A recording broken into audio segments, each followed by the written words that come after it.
गौरीपुत्र विनायक आयुष्कामात सिद्धते 12वे श्री गजानन देवनाव प्रथम नाव क्रतुंड दुसरे एकदंतते तिसरे कृष्णपिंगाक्ष चौथे गजवक्रते पाचवे श्री लंबोदर सहावे श्री विघ्ननावते सातवे विघ्नराजंत्र आठवे विघ्नवर्णते नववे श्री बालचंद्र दहावे श्री विनायक 11वे श्री गणपती 12वे श्री गजानन देवनावे असे 12 तीन संख्या म्हणे नर विघ्नती तीन से त्याला प्रभू ते सर्व सिद्धी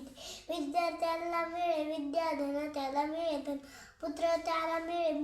पुत्र मोक्ष त्याला मिळे गती जपता गणपती स्तोत्र संपूर्ण 6 मासात एक वर्ष पूर्ण होता मिळे सिद्धी न संशय राजनतांनी रचिले झाले संपूर्ण स्तोत्र श्रीधराने मराठीत पठण अनुवादिले इति श्री गणपती स्तोत्र संपूर्ण.